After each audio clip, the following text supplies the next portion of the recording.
बिस्मिल्लाहिर्रहमानिर्रहीम। नाज़रीन अस्सलाम वालेकुम, मैं हूँ इमरान वसीम। नाज़रीन, आज 4 नवंबर है, दिन है बुध का और साल 2020। जैसा कि कुछ देर पहले आप नाज़रीन को मैंने अपने कम्युनिटी पेज के ज़रिए इंटीमेट किया था कि आज एक बड़ी ख़बर आप नाज़रीन के साथ शेयर करेंगे।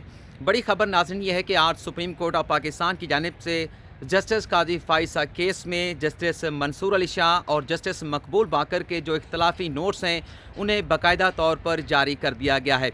दोनों जज साहबान के इख्तलाफी नोट्स में क्या लिखा गया है, जस्टिस काजी फ़ाइज़ा के केस के हवाले से, सदारती रेफरेंस के हवाले से, ये सारी तफसीलात आप नाज़रीन के साथ शेयर करेंगे।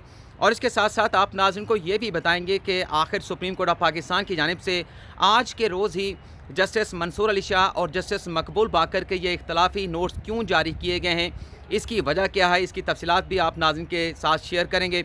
तो सबसे पहले बात कर लेते हैं कि जस्टिस मंसूर अली शाह और जस्टिस मकबूल बाकर ने जो इख्तलाफी नोट्स जारी किए हैं उनमें क्या लिखा गया है।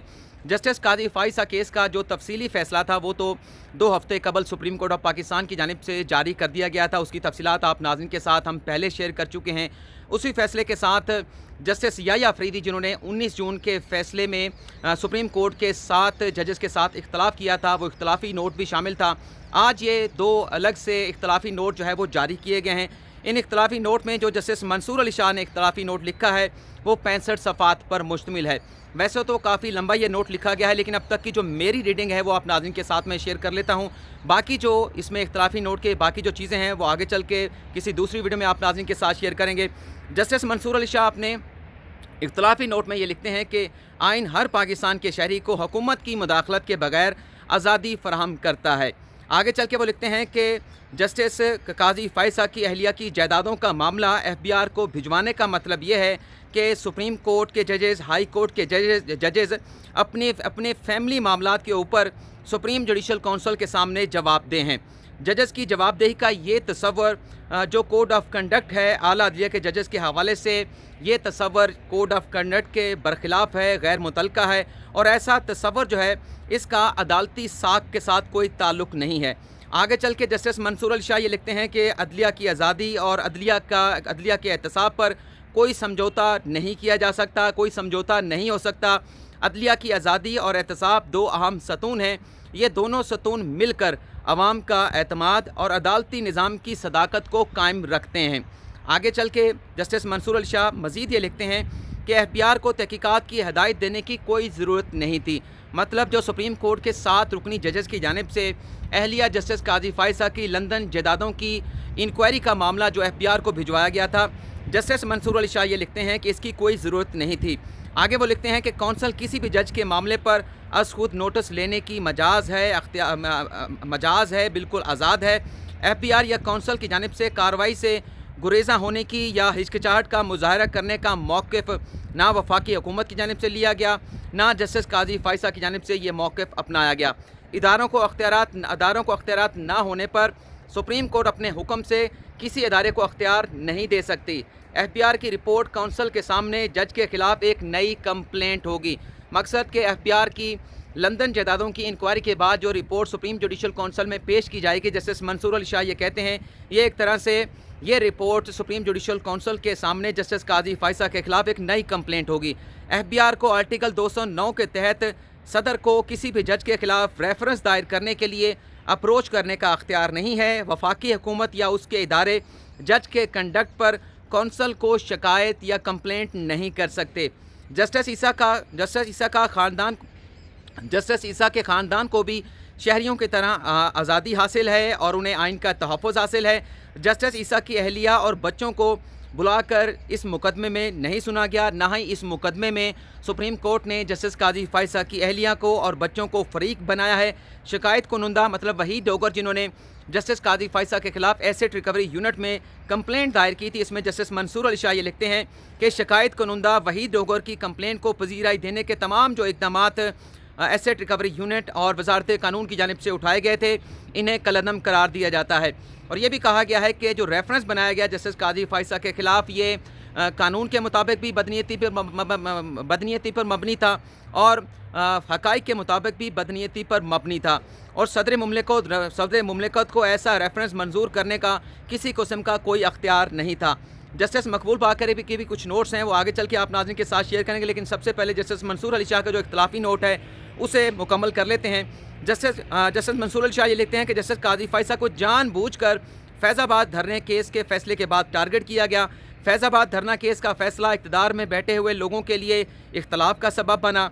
जस्टिस काजी फ़ैज़ा के खिलाफ इंतकाम और नाराज़गी, रिजेंटमेंट का लफ्ज़ यहाँ पर इस्तेमाल किया गया है। जस्टिस काजी फ़ैज़ा के खिलाफ इंतकाम और नाराज़गी नज़रसानी की दरख्वास्तों में वाज़ेह थी, जो पाकिस्तान तहरीक इंसाफ और MQM की जानिब से फैज़ाबाद धरना केस के फैसले के खिलाफ सुप्रीम कोर्ट में दायर की गई थी। आगे चल के जस्टिस मंसूर अली शाह ये लिखते हैं कि नज़रसानी दरख्वास्तों में जस्टिस काजी फ़ैज़ा पर जो इल्ज़ामात लगाए गए उनमें उन्हें हटाने की इस्तदा भी की गई। एसेट रिकवरी यूनिट में एक मुबहम किस्म की दरख्वास्त जो है वो वहीद डोगर की जानिब से दायर की गई। इंतकाम और नाराज़गी की वजह से जस्टिस ईसा के खिलाफ एक बोगस, एक मुबहम कंप्लेंट को एसेट रिकवरी यूनिट की जानिब से पजीराई बख्शी गई। और ये भी कहा गया है इस इख्तलाफी नोट में जस्टिस मंसूर अली शाह की जानिब से कि जस्टिस काजी और उनकी फैमिली की निगरानी की गई। जस्टिस काजी फ़ैज़ा के खिलाफ गैर कानूनी तरीके से मवाद इकट्ठा किया गया। तो यहाँ पर जस्टिस मंसूर अली शाह ने यह भी कह दिया है कि ये मवाद इकट्ठा करने के लिए जिसकी बुनियाद के ऊपर जस्टिस काजी फ़ैज़ा के खिलाफ रेफरेंस बनाया गया है, इसमें जस्टिस काजी फ़ैज़ा की जासूसी की गई है। गैर कानूनी तरीके से इकट्ठे किए गए मवाद को वज़ीर आज़म की एडवाइस के साथ सदर मुमलिकत को भिजवाया गया। आखिर में जस्टिस मंसूर अली शाह ये लिखते हैं कि chairman asset recovery unit Shahzad Akbar ने अकेले जज के खिलाफ इंक्वायरी करने का फैसला किया। वज़ीर कानून ने एसेट रिकवरी यूनिट की इंक्वायरी पर किसी किस्म का कोई एतराज़ नहीं उठाया। वज़ीर आज़म शहजाद अकबर की जानिब से उठाए गए इक़दामात से लाइलम थे। वज़ीर आज़म को मालूम नहीं था कि एसेट रिकवरी यूनिट में जस्टिस काजी फ़ैज़ा के खिलाफ मवाद इकट्ठा किया जा रहा है। आगे चल के लिखा गया है कि वज़ीर आज़म ने वज़ीर कानून और शहजाद अकबर से उनके गैर कानूनी इक़दामात पर किसी किस्म की पूछ गिछ नहीं की। सदर मुमलिकत ने भी ऐसा कोई सवाल पूछे बगैर जो एडवाइस वज़ीर आज़म इमरान खान की जानिब से भिजवाई गई थी उस पर दस्तखत कर दिए और उस समरी को एक रेफरेंस की सूरत में सुप्रीम जुडिशल कौंसिल में भिजवा दिया गया। जस्टिस मकबूल बाकर के हवाले से जो अभी तक मैंने नोट्स लिखे हैं, जो चीज़ें नोट की गई हैं, उनके इख्तलाफी नोट्स हैं, वो भी आप नाज़रीन के साथ शेयर कर लेते हैं। रेफरेंस कलअदम करार दिए जाने के बाद जस्टिस काजी फ़ैज़ा की अहलिया और उनके बच्चों की जायदादों के मामले पर इनकम टैक्स में ये मामला भिजवाना जो है वो अवामी मफाद के ज़ुमरे में नहीं आता। FPR कवानीन के मुताबिक 2004 से 2013 तक ख़रीदी गई जायदादों के सोर्स ऑफ इनकम से मुतल्लिक मामले की तहकीकात नहीं हो सकती। यानी इस पर 5 साल गुजर चुके हैं, तो 5 साल के बाद इन जायदादों के हवाले से कोई सवाल नहीं पूछा जा सकता। जस्टिस काजी फ़ैज़ा पर लगाए गए इल्ज़ामात बेबुनियाद है और जो रेफरेंस बनाया गया है वो बदनीयती पर मबनी था। जस्टिस मकबूल बाकर ये भी लिखते हैं कि जस्टिस काजी फ़ैज़ा का ये मौक़िफ़ दुरुस्त है कि उनके खिलाफ रेफरेंस कानून और हक़ाइक़ के मुनाफी जो है वो बदनीयती की बुनियाद पर बनाया गया। जस्टिस काजी फ़ैज़ा को ओहदे से बेदखल करने के लिए सरकारी मशीनरी का इस्तेमाल किया गया, जिसमें दरख्वास्त गुजार की खुफिया निगरानी भी शामिल थी। यानी जस्टिस मकबूल बाकर और जस्टिस मंसूर अली शाह दोनों की जानिब से कहा गया है कि रेफरेंस बदनीयती की बुनियाद पर बनाया गया। मेलाफाइडी ऑन फैक्ट भी थी, मेलाफाइडी ऑन कानूनी भी तौर पर भी बदनीयती पर मबनी था। और जज और उनकी फ़ैमिली की, जस्टिस काजी फ़ैज़ा और उनकी फ़ैमिली की सर्विलेंस भी की गई है। जस्टिस मकबूल बाकर का जो इख्तलाफी नोट है नाज़रीन, वो 68 सफ़ात के ऊपर मुश्तमिल है। ये चीज़ा पॉइंट्स हमने नोट्स करके आप नाज़रीन के साथ शेयर किए हैं।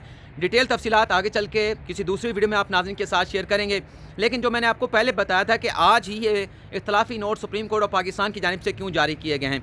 आज जस्टिस फैसल जो कि 10 रुकनी बेंच का हिस्सा थे, उन्होंने भी ये फ़ैसला दिया था कि जस्टिस काजी फ़ैज़ा की जो अहलिया की जो लंदन की जायदादें हैं उसकी मज़ीद तहकीकात होनी चाहिए, ये मामला FPR को भिजवाया जाना चाहिए। तो आज जस्टिस फैसल जो है वो सुप्रीम कोर्ट के जज की हैसियत से रिटायर्ड हो रहे हैं।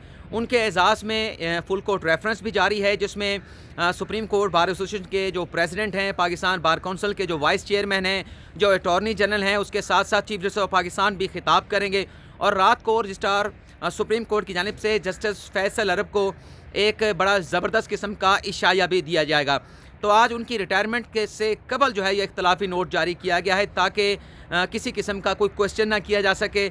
और उनकी रिटायरमेंट के बाद अगर ये یہ اختلافی نوٹ جاری کیے جاتے تب بھی کسی قسم کی کوئی غلط چیز نہیں ہونی تھی، لیکن شاید جج صاحبان نے جسٹس منصور علی شاہ، جسٹس مقبول باقر نے سوچا کہ ان کی ریٹائرمنٹ کے موقع پر یہ دونوں نوٹس جو ہے وہ جاری ہونے چاہیے، تو آج یہ نوٹس جو ہے وہ جاری کر دیے گئے ہیں۔